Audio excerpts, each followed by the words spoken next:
Mahkamah Tinggi akan putuskan sama ada penerimaan permohonan DNAA Najib hari ini. Angkatan Muda Keadilan AMK buat laporan polis berhubung kenyataan Dr. Mahathir. Datuk Seri Anwar nafi kurung ahli parlimen. Warta Kerajaan Kelantan tarik balik darjah DPSK Muhammad Agus tular sejak Khamis.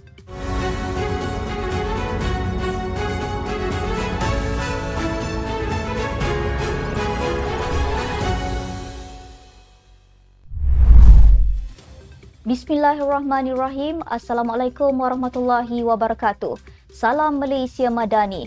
Bersama saya Asma Ismail dalam Netstep News edisi pagi 19 Januari 2024 bersamaan 7 Rejab 1445 Hijrah. Sebelum itu jangan lupa untuk subscribe YouTube Netstep TV dan follow Facebook Netstep Malaysia.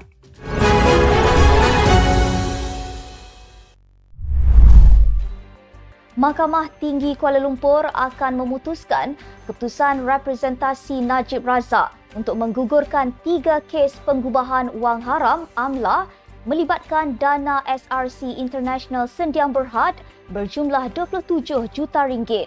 Hakim Mahkamah Tinggi K. Muniandi dijangka mengumumkan sama ada menerima permohonan Najib untuk mahkamah melepas tanpa membebaskan DNAA beliau daripada kes terbabit telah ditangguh selama 5 tahun setengah. Pada prosiding akhir tahun lalu, Timbalan Pendakwa Raya Muhammad Ashraf Adrin Kamarul mendedahkan representasi yang dihantar bekas Presiden UMNO pada 31 Julai lalu belum diputuskan Peguam Negara AG. Sebaliknya, AG memohon masa sehingga April ini bagi pihaknya menguruskan kandungan representasi itu.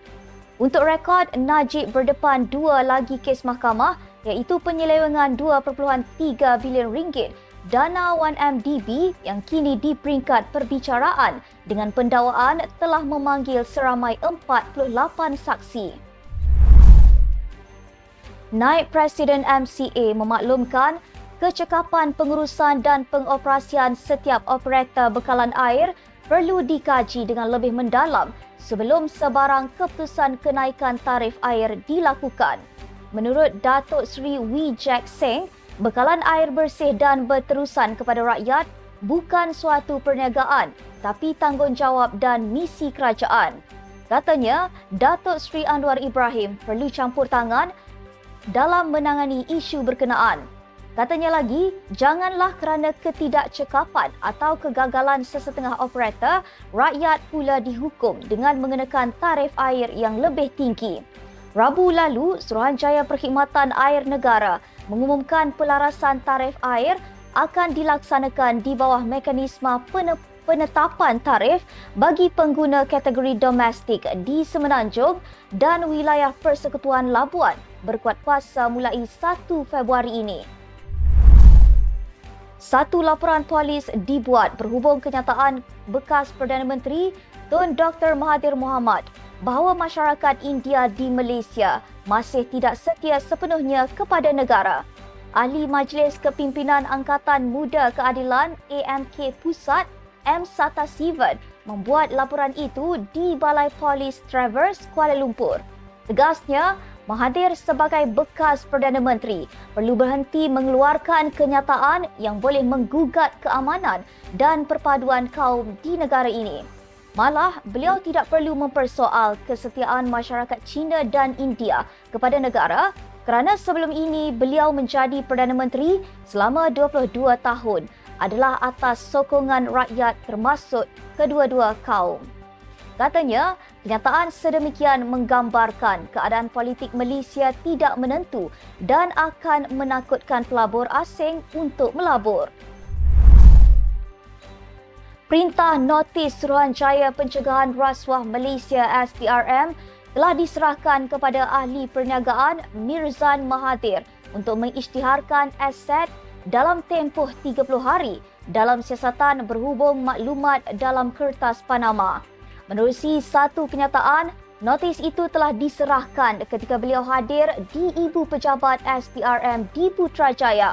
Semalam, Mirzan hadir ke Ibu Pejabat SPRM pada pukul 9.30 pagi dan satu perintah notis telah disampaikan kepada beliau di bawah Seksyen 36-1-B Akta SPRM 2009 yang mengkehendaki beliau mengisytiharkan segala aset alih dan tidak alih yang berada di dalam pegangannya sama ada di dalam atau di luar negara dalam tempoh 30 hari daripada tarikh notis tersebut.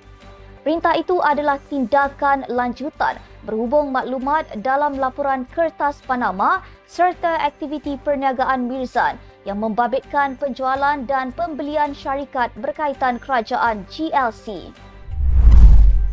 Perdana Menteri Datuk Seri Anwar Ibrahim menafikan dakwaan sesi pemukiman Barisan Jemaah Menteri yang berlangsung selama 2 hari sejak semalam menjadi lokasi kurungan ahli parlimen. Tegasnya, pemukiman itu hanya melibatkan Barisan Jemaah Menteri dan pegawai kanan kerajaan. Katanya, ia pemukiman sesetengah menteri dan senator dan untuk menjimatkan kos, semua menteri diarah tidur di rumah masing-masing.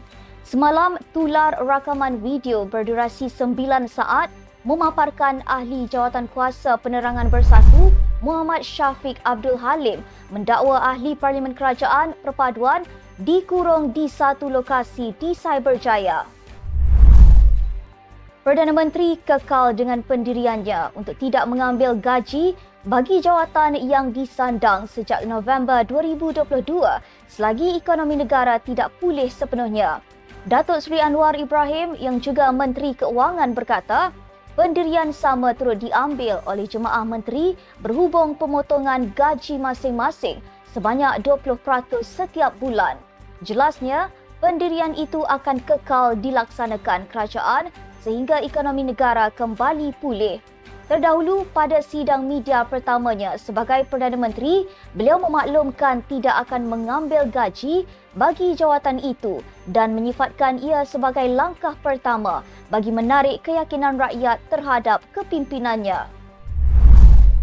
Khamis lalu, tular di laman sosial sebuah warta Kerajaan Kelantan mengenai penarikan balik darjah kebesaran setia Mahkota Kelantan yang amat terbilang DPSK yang dikurniakan kepada bekas Ketua Pengarah Jabatan Komunikasi Komuniti JKOM, Datuk Muhammad Agus Yusof.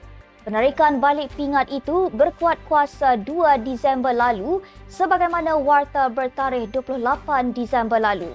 Bagi menjunjung titah perintah Sultan Muhammad V adalah dimaklumkan bahawa baginda berkenan menarik balik tauliah pelantikan ahli yang kedua Datuk Paduka bagi darjah kebesaran setia Mahkota Kelantan yang amat terbilang DSPK yang dianugerahkan kepada Muhammad Agus sebelum ini.